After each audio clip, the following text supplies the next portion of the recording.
She was a girl born of soft sunlight and laughter, her earliest memories filled with the warm embrace of her father, a man whose gentle hands could soothe any worry and whose voice carried calm like a lullaby. Their small home, nestled at the edge of a forest where birds sang freely and streams whispered secrets, had once been a sanctuary of joy. Her father, though humble and simple in his ways, doted on her with a care that radiated through every corner of their life. He would lift her onto his shoulders as they walked through the village, telling her stories of distant lands and magical creatures, filling her mind with dreams and wonder. Every morning, he would greet her with a smile that seemed to make the sun shine brighter. Every night he would tuck her into bed with a gentle kiss upon her forehead, murmuring words that made her feel safe even in the darkest nights. But life, as often happens, carried shadows where light once shone. Her father remarried, bringing into their home a woman whose beauty was as sharp as a blade and whose heart was coated in envy. The stepmother's eyes would linger on the girl in ways that made her shiver, following her movements with a calculated intensity that spoke of a simmering resentment.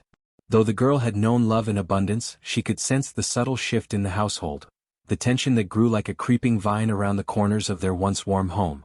The stepmother's beauty was admired by the villagers, her smile seemingly gentle, yet behind closed doors it masked a cunning mind and a heart driven by greed. She envied the girl for the affection the father lavished upon her, for the innocence that drew the villagers' admiration, for the very life that seemed to shine brighter in the girl's presence than in her own. The contrast was a constant source of irritation. The girl's laughter, pure and unburdened, grated against the stepmother's ears.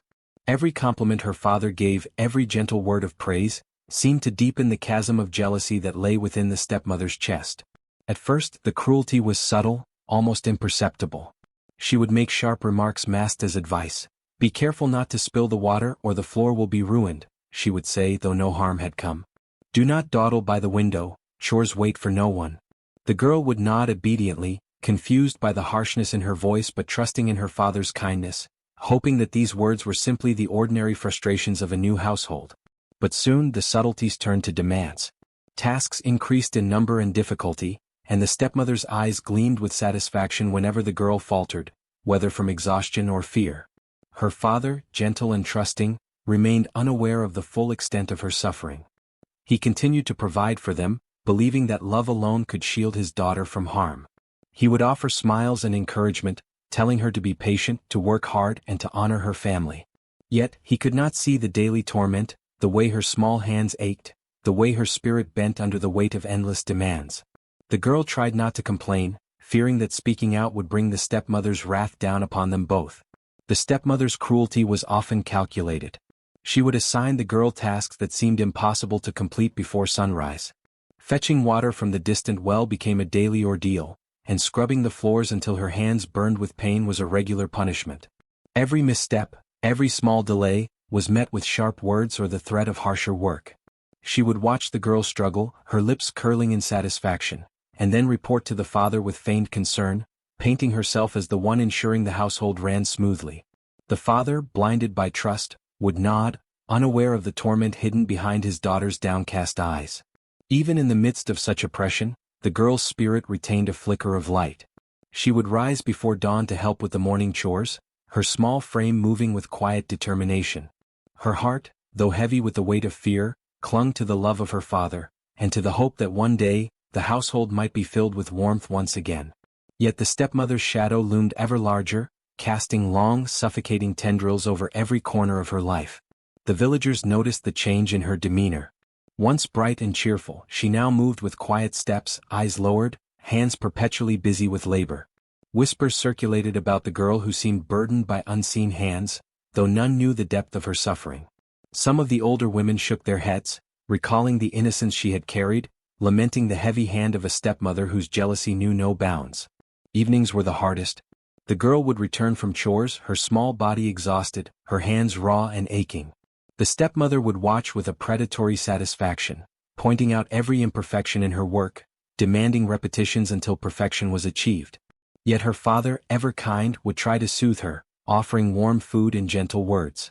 The conflict between love and cruelty in that household created a tension that pressed down like a storm on the girl's young shoulders. Despite it all, she learned resilience.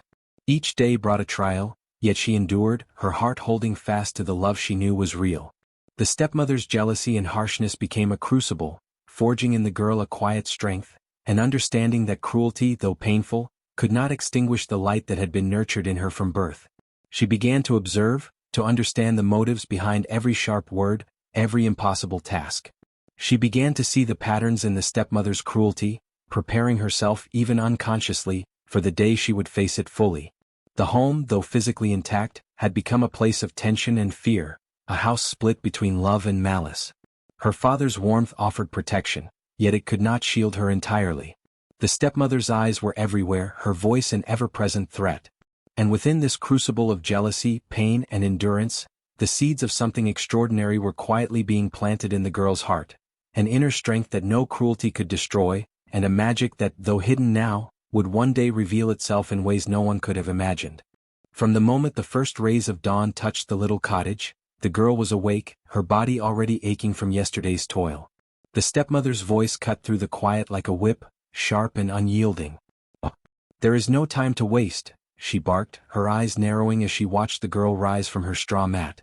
Every morning began this way, with no pause for rest, no room for dreams, only the unrelenting demands of a woman who measured love in labor and obedience. Her daily life became a relentless cycle of chores that never seemed to end.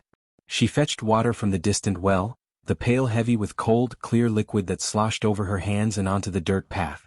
By the time she returned, the stepmother would have already pointed out every spill and stain, every imperfection in her task. The floors were never clean enough, the windows never polished to satisfaction, and the firewood was never stacked straight enough. Each task completed brought no relief, it was only an invitation to the next impossible duty. Scrubbing the floors was perhaps the cruelest of all. She bent over the cold, rough boards, her palms raw from hard labor, the bristles of the brush cutting into her skin with every motion. The stepmother circled her like a predator, inspecting her work with a calculating gaze, pointing out spots the girl had already cleaned and demanding repetitions until perfection was achieved. Pain became her constant companion, each ache a reminder of the stepmother's unyielding cruelty. Yet even in pain she pressed on, knowing that to stop would bring harsher punishment. Fetching water was another daily trial. The village well was far from their home, and the girl's small arms struggled under the weight of the pails.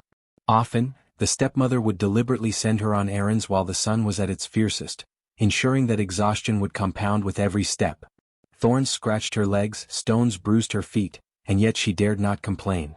The girl learned to walk with careful steps, balancing the pails as though they were extensions of her own body, the water sloshing dangerously close to the edges. Each drop lost was met with a sharp rebuke, her ears burning as the stepmother's voice rang in the air.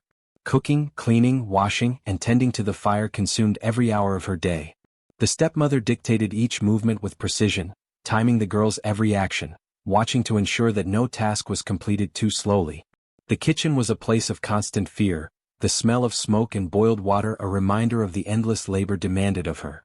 Every burnt meal, every spilled ingredient, was an offense punished with scolding, extra chores, or cold stares that cut deeper than any lash. Even the simplest moments of respite were denied. If the girl sat for a moment to rest her aching limbs, the stepmother's voice would slice through the quiet. "Do you think the work will finish itself?" she would snap. There was no sanctuary, no safe space where she could gather her strength. The walls of the cottage seemed to close in around her, each room a cage of labor, each task a chain binding her to relentless suffering. The oppressive environment extended beyond physical exhaustion. The stepmother's words carried a weight of judgment that wore on the girl's spirit. She whispered insults meant to diminish her confidence, calling her clumsy, lazy, unworthy of love. Even her father, kind and gentle, remained oblivious to the full extent of this verbal torment, often reassured by the stepmother's feigned concern. The girl endured these words silently, storing the pain in her heart, her small frame trembling with a combination of fear, fatigue, and longing for affection. As days turned into weeks, the relentless labor began to leave visible marks. Her hands, once soft and delicate, grew rough and calloused, the skin splitting under the strain of scrubbing, lifting, and bending. Her knees bore the scars of kneeling on cold, hard floors for hours on end. Her back ached constantly, her muscles tight from overuse. Yet despite the visible suffering she persisted, driven by a quiet resilience that no cruelty could extinguish. The stepmother's methods of torment grew more inventive with each passing day. She would pile tasks one upon another, forcing the girl to complete impossible sequences with strict time limits. She would leave her standing under the sun while finishing other chores herself, ensuring the girl's exhaustion would intensify. She would also compare the girl unfavorably to others, weaving jealousy and self-doubt into every instruction. The girl's spirit was tested in every conceivable way, body and mind stretched to their limits. The girl's life became a delicate balance between endurance and despair. She learned to anticipate the stepmother's moods, to read the sharp glint in her eyes, the slight curl of her lips that preceded punishment. Each movement became calculated, each task approached with both care and fear. She began to develop a silent language of survival, moving through the chores with precision, knowing that one misstep could mean hours of extra labor or worse. Yet even in this harsh environment, the girl's inner light remained.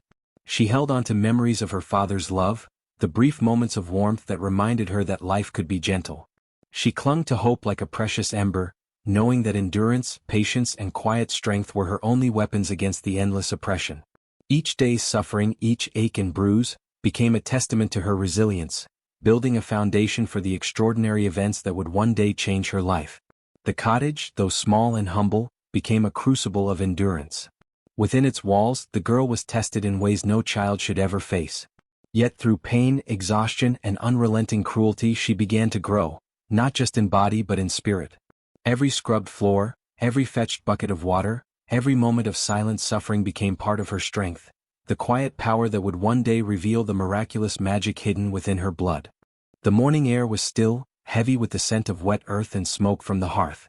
The girl knelt over the rough, stone floors of the cottage, scrubbing with every ounce of strength her small arms could muster.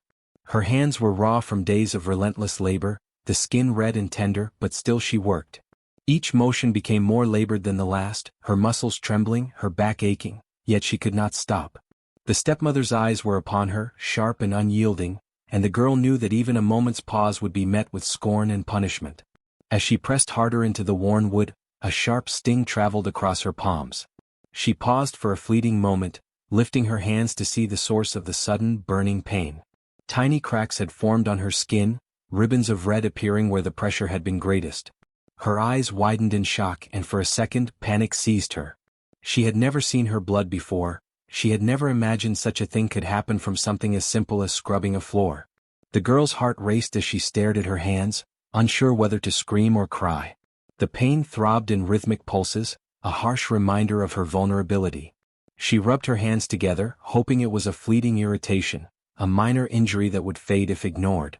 But when she looked again, a single droplet had escaped her palm and landed on the floor. It glistened like a tiny bead of liquid, catching the light from the morning sun streaming through the window.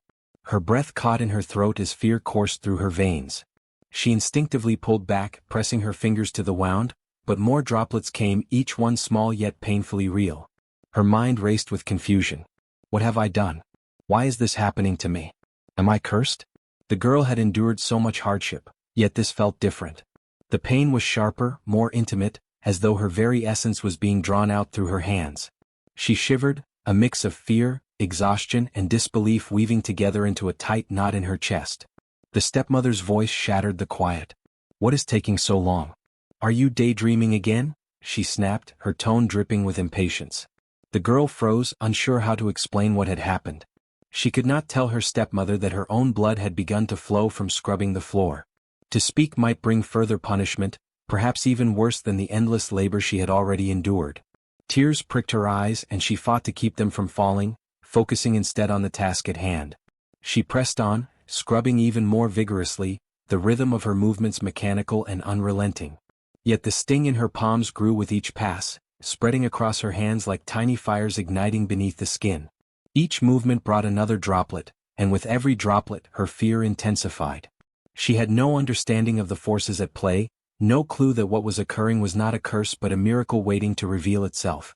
Time seemed to stretch, the world narrowing to the sensation of pain, the sight of red droplets forming on the floor, and the oppressive presence of her stepmother watching. Her breath came in shallow gasps, her arms shaking violently, yet she continued, driven by habit, by fear, and by an unspoken determination not to fail. Each drop of blood was a reminder of her suffering, a small mark of the labor she had been forced to endure. Her mind wandered in fleeting moments of thought. Is this punishment? Is this my fault? Am I weak? She had never considered herself special or powerful. She had only tried to survive, to meet the impossible demands of the stepmother, and to maintain the fragile peace of her small, harsh world. The blood seemed to mock her confusion, each droplet a symbol of her pain, of the cruelty that surrounded her, and of the life she had yet to fully understand. As she pressed on, a strange feeling began to stir in her. Amid the fear and confusion, there was a flicker of something else, something she could not name. It was not strength, nor was it power, yet it hummed beneath the surface of her awareness, a vibration that seemed to resonate with the droplets of blood forming on the floor. She paused again, her eyes scanning the tiny beads of red, her mind struggling to grasp their meaning. For the first time, the world seemed to shift slightly, as though a subtle magic hovered just beyond her understanding. Despite her fear, curiosity began to mix with her pain. She leaned closer to the floor, examining the droplets with tentative hands. The red beads glistened unnaturally, catching the sunlight in a way that seemed almost deliberate, almost aware. Her heart thumped violently, a mixture of fear, awe, and wonder flooding through her small body. She wanted to cry, to scream, to flee, but a part of her was captivated by the strange, shimmering quality of what lay before her. The stepmother, impatient and unaware of the small miracle occurring beneath her nose, continued to issue orders, her voice sharp as ever. Move faster. Work harder. The floor will not scrub itself. The girl's hands shook, her back arched in pain, yet she continued, caught in the strange liminal space between suffering and something extraordinary waiting to manifest. With every drop that fell, the girl unknowingly set in motion a chain of events that would forever change her life, that would turn suffering into something miraculous, and that would expose the greed and cruelty surrounding her in ways she could never yet imagine. For the first time, the girl began to sense that her pain was not meaningless, that each drop of blood carried a hidden weight, a potential that she did not yet understand. The mixture of fear, confusion, and the faintest spark of hope marked the beginning of a journey that would turn cruelty into magic, suffering into treasure, and an ordinary girl into a legend that no one could ignore. The girl's trembling hands hovered over the small droplets that had formed from her scrubbing. Her breath came in shallow, irregular bursts as she stared at the tiny beads of red, expecting them to merge with the floor, to soak into the wood as normal blood would. But then, something impossible happened. One droplet, resting in a shallow groove in the floorboards, shimmered and changed. Slowly, impossibly, it hardened, its color deepening into a rich, crimson brilliance that seemed to glow from within. She blinked, thinking her tired eyes deceived her, but the bead remained, now gleaming with a light that felt alive. Her heart leapt in both fear and wonder. The pain in her hands continued, but it was now accompanied by an awe she had never known. She reached out tentatively, her fingertips brushing against the surface of the hardened droplet. It was solid, smooth, and cool to the touch, and when she lifted it, the weight surprised her, denser than she had imagined, heavier than a mere bead of blood. Her small voice escaped in a whisper, almost a prayer. What is this?" She set the first ruby down and watched, holding her breath, as another drop fell from her hand. It too transformed, catching the light and reflecting tiny rainbows across the floorboards. The realization struck her like a bolt of lightning. Every drop of her blood that fell while she worked became a ruby. Her mind raced to comprehend the impossible truth, a mixture of fear, disbelief, and fascination swirling within her. Was this a dream? A trick of her imagination after days of unending labor? Or was it some magic tied to her very essence? The girl's hands shook violently and tears pricked at the corners of her eyes. She was overwhelmed.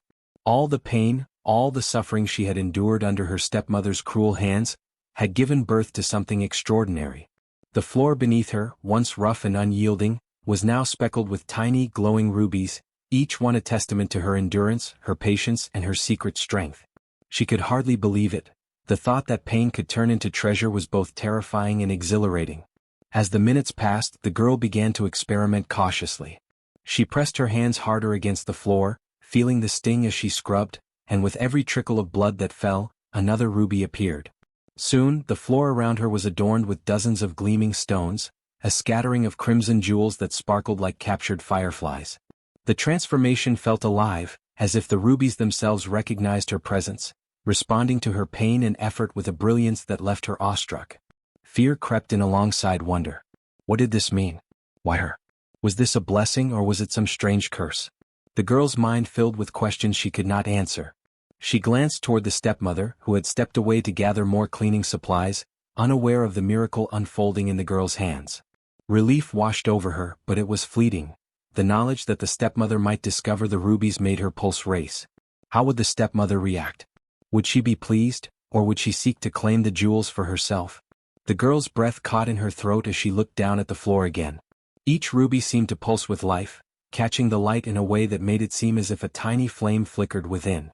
They were not merely stones. They were proof of something extraordinary hidden in her blood, something that had lain dormant, waiting for the harsh trials to awaken it. She felt a trembling mixture of fear and pride. Fear for what might come if the stepmother discovered the truth, and pride in her own resilience, in the secret power that had manifested despite the cruelty she endured. Her imagination ran wild with possibilities. Could these rubies provide a way to escape her suffering? Could they change her life? Or would they only bring more danger? The girl's hands shook as she carefully gathered a few of the rubies, holding them close to her chest. The weight of them felt heavy, not only physically but emotionally, as though they carried the story of her pain and endurance within them. Each stone was a silent testament to the trials she had survived, to the injustice she had endured, and to the extraordinary magic that now flowed from her very being. A quiet sense of empowerment began to grow within her. She realized, perhaps for the first time, that despite her stepmother's cruelty, despite the endless labor and pain, she possessed something no one else could claim or control. The rubies were hers, born from her suffering but now a symbol of her inner strength. A sense of awe mingled with cautious determination as she realized that her life, though harsh, had prepared her for something greater, something miraculous, hidden in plain sight in the small, crimson jewels. Yet even as wonder and empowerment filled her heart, the girl did not forget the danger she was in. Her stepmother's greed, her cunning, and her cruelty were ever-present threats. The girl knew she had to keep the rubies a secret for now, to guard them until she could understand how to use them safely. The magic, she realized, could be both a blessing and a curse. If discovered too soon, it might bring harm instead of protection. But hidden, nurtured, and respected, it could transform her life forever. For the rest of that day the girl worked with a new awareness. Each scrub, each drop of blood, was no longer simply labor, it was creation.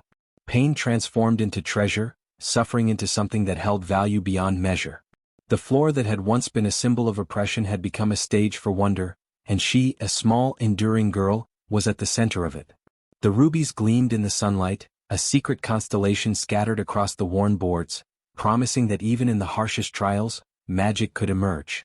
And so, as she finished her chores, her hands red and sore but her spirit quietly triumphant, the girl understood something profound, that every hardship she endured had a purpose, and that even blood spilled under cruelty could become a treasure beyond imagining. She was no longer merely a victim of her stepmother's wrath, she was a guardian of something extraordinary, a girl whose suffering had transformed into power, whose pain had been alchemized into rubies that glimmered like tiny flames of hope. The stepmother returned from the garden, carrying a basket of vegetables and herbs for the day's meals. Her sharp eyes scanned the room, the habitual judgment in her gaze making the girl shrink slightly under its weight. But then her eyes caught something unusual on the floor, a glimmer of red light that seemed too vivid, too deliberate to be merely a trick of the morning sun. She froze, her heart quickening with curiosity and something darker, greed. Her gaze narrowed and she took a cautious step closer, the basket balanced carefully in her hands. The closer she approached, the clearer the truth became. The floor was scattered with small, crimson jewels, glinting in the sunlight like captured sparks of fire. The stepmother's breath caught in her throat. Her mind raced, initially with disbelief. What is this?" she whispered to herself, her voice trembling not from fear but from anticipation. Her eyes flicked to the girl, who now knelt with shaking hands, unsure whether to meet her stepmother's gaze. The stepmother's expression shifted almost imperceptibly. The shock gave way to an insidious delight. She recognized the value of what she saw instantly. Rubies, real, shining rubies, scattered across the floor where the girl had been working. The enormity of their worth, the sudden, unimaginable wealth they represented, ignited a fire in the stepmother's heart that had nothing to do with admiration and everything to do with greed. The girl's blood had turned into treasure, and the stepmother knew with an almost predatory certainty that this treasure could be hers if she could control the girl. "Where did these come from?" she demanded, her voice sharp, slicing through the room. Her eyes were wide with feigned surprise, but the girl, exhausted and still in shock, could tell by the quick flare of the stepmother's pupils that this was no mere accident. She stammered, struggling to find words. I don't know. It just happened." The words fell weakly from her lips, but the stepmother was already plotting, her mind spinning with possibilities. The stepmother's hands trembled as she picked up a ruby, turning it over in her fingers and examining its weight and brilliance. Her mind raced through fantasies of wealth and power, of how her life could change overnight with this discovery. The rubies were more than precious. They were a tangible, glowing proof of something extraordinary, something the girl could never have imagined. Each gem sparkled as if aware of its own importance, and the stepmother's desire grew with every passing moment. She looked at the girl again, her expression softening into a false smile. "You have a gift," she said, her voice dripping with deceit. "This is incredible. Why didn't you tell me?" The girl's eyes widened in suspicion and fear. She had learned to recognize the tone of her stepmother's voice, the way kindness was twisted into manipulation. She sensed immediately that the stepmother's delight was not genuine. There was danger here, hidden behind the mask of fascination. The stepmother crouched closer, speaking in hushed tones that carried a weight of threat and persuasion. "Think of how much good we could do, you and I. Imagine the riches, the respect, the power. All of this could be ours, but we must be careful. Only I know how to protect such treasure." Her words were honeyed, yet laced with menace, each one designed to ensnare the girl's trust and bend her to the stepmother's will. The girl nodded slightly, unsure of what to say, her heart pounding with both fear and awe. As the day progressed, the stepmother began to plot more openly. She watched the girl carefully, noting her movements, her gestures, and even the tiniest signs of fatigue. Every drop of blood that fell became a potential ruby, and every ruby was a prize the stepmother wanted to control. She devised schemes to ensure that the girl would work longer, harder, and under stricter supervision. The stepmother's mind, sharp and merciless, turned over countless scenarios in which she could maximize her gain from this miraculous gift. Her plotting became more intrusive and calculated. She would assign additional chores, forcing the girl to scrub floors not just in the cottage but throughout the yard, in the stables, and even in the cellar. She would time the girl's movements, pushing her to exhaustion, knowing that more physical strain would lead to more bleeding and thus more rubies. Each task was a carefully constructed trap, a methodical plan to harvest the girl's miraculous blood while keeping her under complete control. The girl, however, began to sense the shift in the household. The stepmother's gaze lingered longer, her words became more pointed, and the sweetness in her voice was edged with calculation. Fear and caution grew in the girl's heart. She realized that the magic she possessed, the rubies born of her suffering, were not a blessing she could reveal freely. They were precious, yes, but dangerous in the hands of someone so greedy and unscrupulous. She began to weigh each action, to move with quiet strategy, knowing that any mistake could lead to the stepmother discovering the full extent of her power. By evening, the stepmother had fully committed herself to exploitation. She imagined ways to use the rubies for wealth, influence, and power, dreaming of fine dresses, lavish feasts, and the envy of the village. Yet beneath the surface, there was a simmering anger, a sense that she could not tolerate that someone else, someone she considered inferior, held such extraordinary power. Her jealousy, already deep, now festered alongside greed, forming a dangerous combination that threatened to consume both the girl and the household. That night, as the girl rested her aching hands and tried to understand what had happened, the stepmother plotted. She would find a way to control the girl, to extract the rubies without regard for pain or consequence. The girl's gift, a product of her endurance and resilience, had become the focus of her stepmother's obsession. Little did the stepmother know that the girl's quiet strength, born from suffering and tested by cruelty, would not be so easily subdued. The rubies were a symbol not only of value but of power, and power, when awakened, does not bend easily to greed. From the very first light of dawn, the girl found herself under the relentless gaze of her stepmother, whose thoughts were now consumed entirely by the rubies that had begun to appear from her labor. What had once been simple cruelty had transformed into calculated exploitation. Each task she assigned was no longer merely punishment. It was a carefully crafted method to extract more of the miraculous treasure that had begun to emerge from the girl's hands. The cottage, once a home of ordinary hardship, had become a place of constant, oppressive control, where every movement of the girl was measured and manipulated to maximize the yield of her magical blood. The girl's days lengthened in unbearable ways. From scrubbing floors to washing walls, from tending fires to hauling water from the distant well, each task was intensified, multiplied, and repeated until her body shook with exhaustion. The stepmother would pace the room, her sharp eyes watching for even the slightest slip. If a drop of water spilled, if the brush left a streak, if the girl faltered for even a moment, the punishment would come, not with blows, but with a demand to redo the task, often under harsher conditions than before. Her muscles ached constantly, her hands were raw, and her back throbbed as though every bone had been pressed under an invisible weight.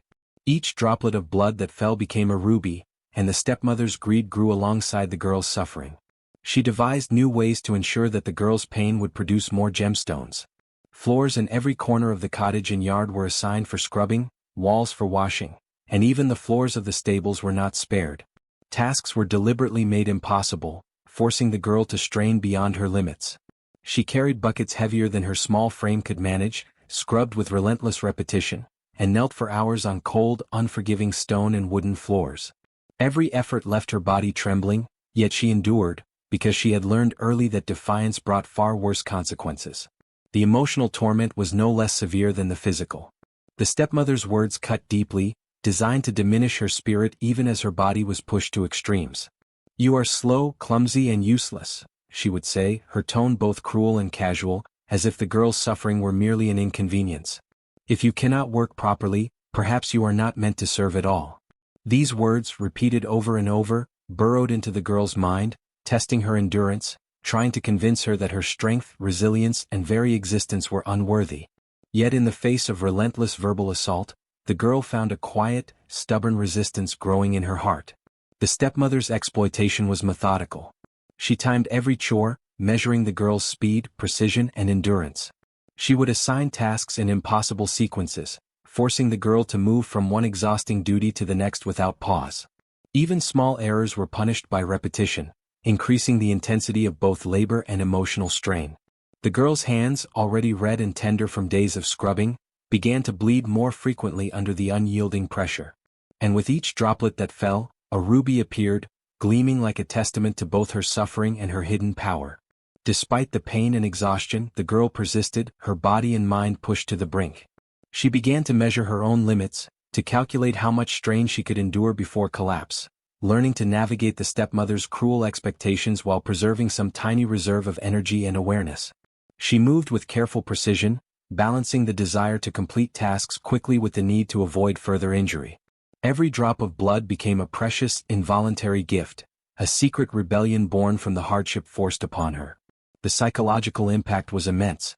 The girl lived in constant tension, always anticipating the stepmother's next command, always calculating how to perform under the crushing weight of labor while avoiding punishment. She had no room to rest, no time to think of anything other than the chores and the relentless demands imposed upon her. Her heart beat with a mixture of fear, anticipation, and the faint spark of wonder at the rubies forming from her blood. She knew that these stones were a miracle, yet the stepmother's eyes, sharp with greed, transformed the miracle into a source of oppression. The stepmother's manipulation grew increasingly sophisticated. She demanded that the girl perform chores in extreme heat or bitter cold, knowing that the physical strain would intensify the bleeding, and thus the number of rubies. She orchestrated scenarios where failure was inevitable, ensuring that the girl's pain and endurance were pushed to the absolute limit. She would remind her constantly of the rubies, praising them only to incite fear and further labor, weaving a web of psychological manipulation alongside the endless physical toil. Even in her suffering, the girl began to notice patterns. She observed the stepmother's moods, her methods of manipulation, and the way she attempted to control every aspect of her life. Slowly, the girl's awareness grew, a subtle, quiet resilience building within her. She began to find small ways to endure more efficiently, to conserve her strength while still completing tasks, and to hide the full extent of the rubies from the stepmother's gaze when possible. Each challenge became both a test of endurance and a lesson in patience, strategy, and self-preservation. Night fell each day, bringing little respite. The girl's hands were raw, her back ached, and her spirit was weary, yet the rubies glimmered in the dim light, a silent witness to her suffering and a beacon of hope. She understood, even in her exhaustion, that these small stones, born from pain, were symbols of something greater, proof that cruelty could not completely extinguish strength, that endurance and resilience could transform hardship into power, and that even in the depths of oppression, a spark of wonder could survive. And so, day after day, the girl continued. Scrubbing, fetching, kneeling, and bleeding, she labored under the oppressive hand of her stepmother, each drop of blood forming a ruby, each ruby a secret testament to her strength. Though her body ached and her spirit was tested relentlessly, she endured, unknowingly preparing for the moment when her suffering would be transformed into triumph, and the very cruelty that had sought to break her would become the source of her extraordinary fortune.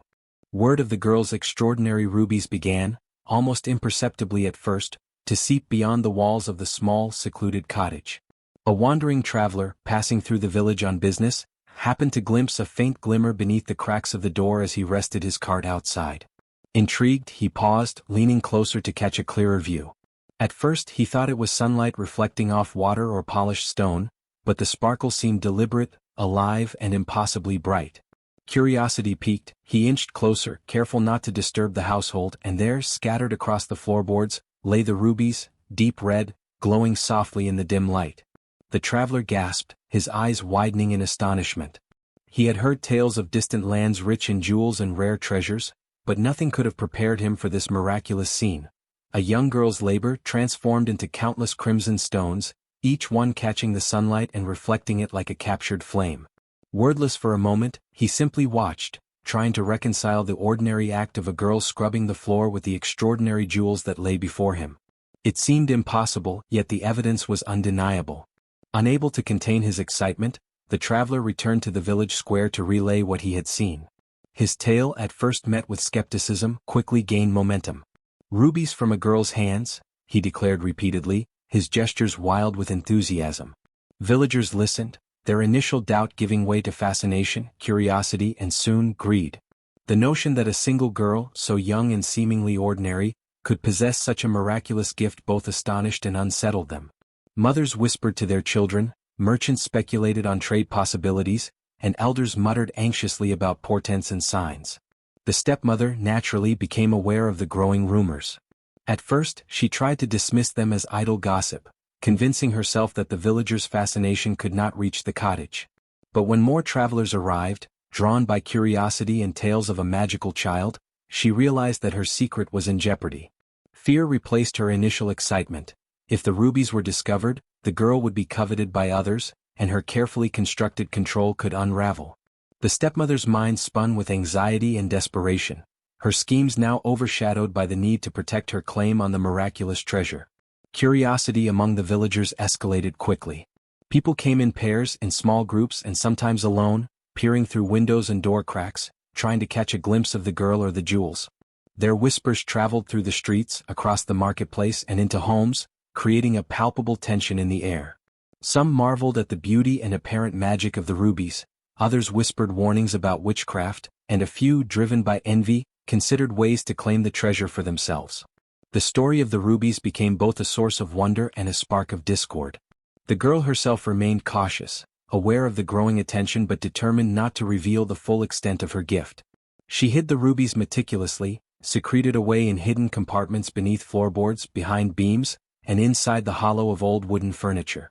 Her quiet defiance, cultivated over weeks of oppression, became essential now, as even the faintest glimpse by outsiders could put her at risk. She understood that curiosity, once unleashed, could not easily be controlled, and the stepmother's growing desperation added urgency to her vigilance. As more people learned of the rubies, the stepmother grew increasingly frantic. She issued ever more laborious tasks, forcing the girl to produce more jewels while simultaneously trying to manage the curiosity and attention of the villagers. The girl's labor became both a spectacle and a tool, as the stepmother sought to demonstrate the value of the rubies while maintaining control. But her control was slipping. She could not completely hide the miraculous transformation of the girl's blood, and each glimpse by outsiders only fueled the village's growing fascination. The villagers' awe was compounded by fear. The rubies were beautiful, yes, but there was something uncanny about their origin. The notion that human blood could transform into such treasures seemed impossible, even unnatural. Elders muttered about omens and curses, while younger villagers speculated about wealth and power. Some felt inspired, imagining the possibilities for their own lives, while others were unsettled, sensing that the girl's magic carried consequences beyond mere fascination. The story of the ruby spread faster than the wind, each retelling adding embellishment, each witness further amplifying the sense of wonder and tension. In the midst of this growing attention, the stepmother's desperation reached a fevered pitch. She began plotting more aggressively, determined to monopolize the rubies before the villagers could interfere. Every day she monitored the girl's work with relentless scrutiny, demanding longer hours, harsher chores, and greater exertion to maximize the production of jewels. Yet she could not ignore the outside interest. Her eyes darted nervously at every knock at the door, every whisper in the courtyard, every unfamiliar face in the village. The fear of losing control consumed her, and with it, the kindness she had once feigned entirely disappeared. The girl, sensing the tension and the rising threat of exposure, acted with a mixture of caution and resolve. She maintained her routine, hiding rubies meticulously, observing the villagers' behavior, and measuring every interaction carefully. She realized that her survival now depended on strategy as much as endurance. The curiosity and awe of the villagers, while potentially dangerous, also held a lesson. Her power was extraordinary, and its revelation needed to be managed with wisdom and patience. She had learned that even under oppression, careful observation and subtle action could turn vulnerability into strength. By the end of that week, the cottage became a place of whispered speculation. Travelers returned with news, neighbors spoke in hushed tones, and the story of the miraculous ruby spread far beyond the village. The stepmother's desperation continued to mount, her schemes growing increasingly desperate and unpredictable. And through it all, the girl watched quietly, her heart steady, her mind alert, understanding that the world beyond the cottage had taken notice of her secret, and that the power of patience, cunning, and resilience would be more essential than ever in the days to come. The stepmother's greed had grown unchecked over weeks, consuming every thought and action. She demanded more rubies, forcing the girl to work tirelessly while she schemed to claim the treasure for herself. But the girl, whose endurance and cunning had been quietly building, now recognized an opportunity. The rubies were not merely jewels, they were a reflection of her suffering and, subtly, of the injustice imposed by her stepmother. With careful planning and patient observation, she realized she could use her miraculous gift to expose the stepmother's cruelty to the entire village. The girl began by allowing just enough rubies to be seen, scattered strategically where villagers could notice them. At first, it was subtle, a glint beneath a window, a jewel slipped accidentally onto the threshold, a sparkle caught in the sunlight outside the cottage. The villagers, already aware of the miraculous stones, began to observe with keen interest. They murmured among themselves, speculating about the source and about the girl's mysterious labor. The stepmother, unaware of the girl's intentions, continued her harsh demands, pressing the girl to produce even more rubies while maintaining a facade of authority and control. As days passed, the girl's plan unfolded with quiet precision. She allowed the stepmother's cruelty to be reflected in the rubies themselves. Each drop of blood, formed under the weight of unjust labor, produced a gem that shimmered with the intensity of her suffering. When the villagers glimpsed these stones, they began to associate them not only with the girl's labor but with the oppressive hand that forced it. The stepmother's face, her sharp commands, her relentless oversight, became entwined in the tale of the rubies, even if she could not see it herself. The tension in the village reached a breaking point when a traveling merchant was invited inside the cottage under the pretense of trading. He noticed the rubies arranged in small clusters, each one reflecting the girl's toil. He turned to the stepmother with curiosity, expecting to find a story of clever management or hard work rewarded. But as the girl subtly allowed the truth to emerge, the merchant observed the harshness of her orders, the exhaustion etched into the girl's body, and the evident suffering that accompanied the creation of each stone. Shock rippled through him, and he left the cottage that day, spreading word of the cruelty he had witnessed. Word spread quickly, and soon the entire village understood the truth.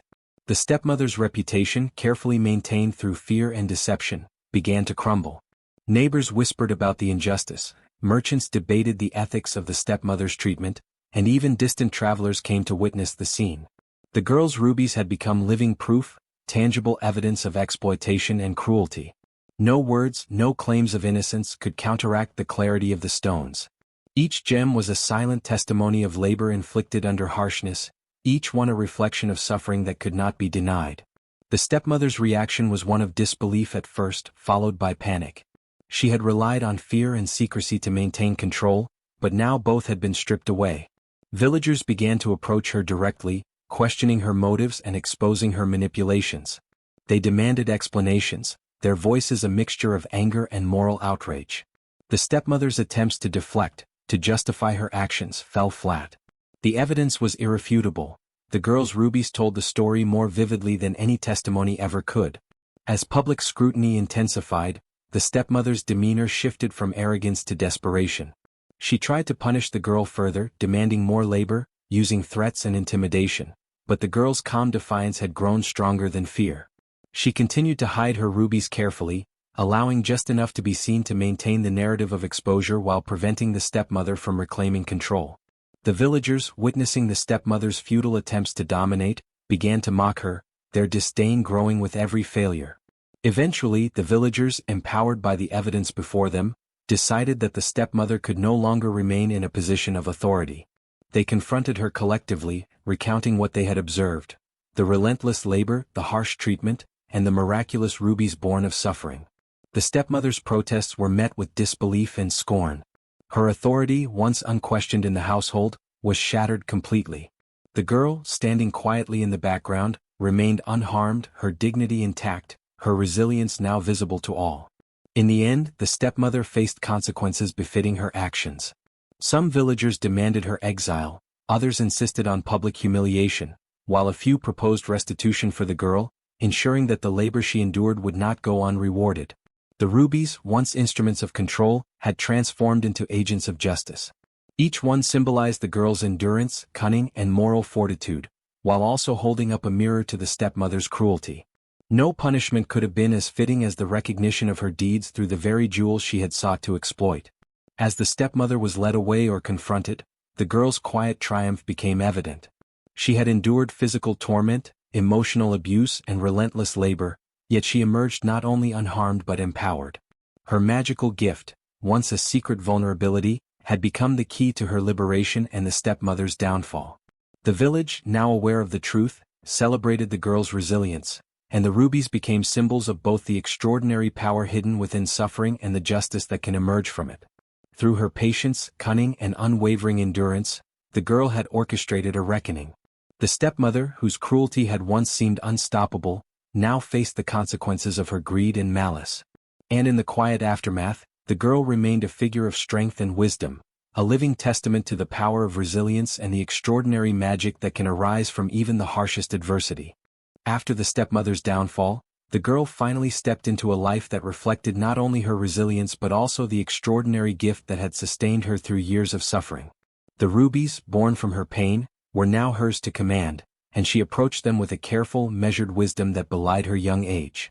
Each stone was precious not merely for its material value, but for the story it carried, the story of endurance, cunning, and quiet defiance. She understood that the rubies were more than treasure. They were a testament to the trials she had endured and the power she had nurtured in silence. At first she took time to heal. The physical labor had left her hands raw and blistered, and the emotional scars ran deeper still. Yet she found solace in the knowledge that she had survived, and that the cruelty that had sought to break her had only strengthened her spirit. She carefully examined each ruby, cleaning and polishing them, marveling at the way they sparkled in the sunlight. Each one reminded her of the specific challenge it represented: the long hours scrubbing floors, the back-breaking chores, the threats and intimidation, and the countless moments when she had thought her suffering might be in vain. With wisdom beyond her years, she began to use the rubies to transform her life in thoughtful and meaningful ways. She repaired the small, weathered cottage, making it a home filled with warmth and comfort, a sanctuary that reflected her own strength and sense of dignity. She purchased simple furnishings and improved her surroundings, ensuring that her new life was one of security and stability, free from fear and oppression.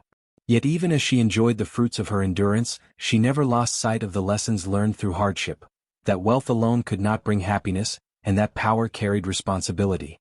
The girl also used her newfound resources to help others.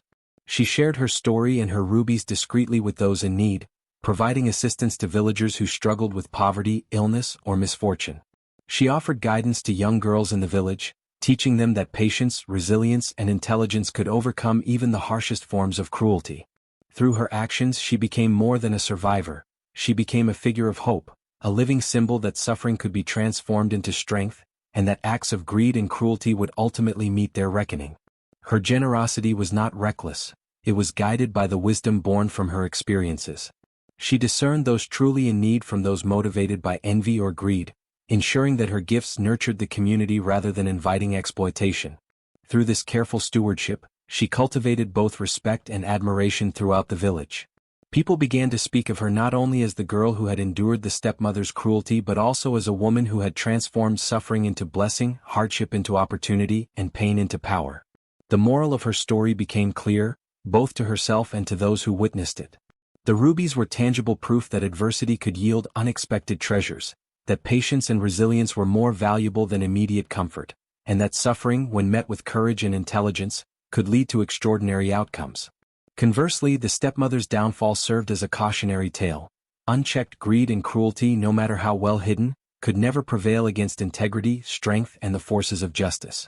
The villagers, now keenly aware of this balance, treated the girl with both reverence and affection. In time, her life became a model for generations. The girl, once oppressed and unseen, became a respected figure within the village. She shared her story openly, recounting the pain and hardship she had endured, the magical rubies that had appeared from her blood, and the lessons she had learned about patience, cunning, and resilience. Young girls who heard her tale were inspired to persevere through their own challenges, understanding that adversity could serve as a crucible in which their strength and character could be forged. The rubies themselves became symbols of this legacy. Some were used to support education for children, others to aid the sick, and a few were carefully preserved as reminders of the power inherent in endurance and virtue. Villagers came to understand that wealth obtained through cruelty and greed could bring only temporary advantage, while wealth born of perseverance and integrity carried lasting value. Through this, the girl's life became intertwined with the moral fabric of the community, her experiences serving as both inspiration and instruction. She also cultivated a quiet inner life, reflecting on the journey that had brought her to this point. The hardships she endured, the cruelty she faced, and the miraculous rubies that emerged from her suffering became sources of profound understanding. She learned that power was not merely a matter of wealth or magic, but of the choices one made in moments of adversity. The girl recognized that her stepmother's cruelty had inadvertently shaped her into a person capable of empathy, wisdom, and strategic thinking. Her gift, once a secret born of pain, had become a tool for justice and compassion. As years passed, her legend grew.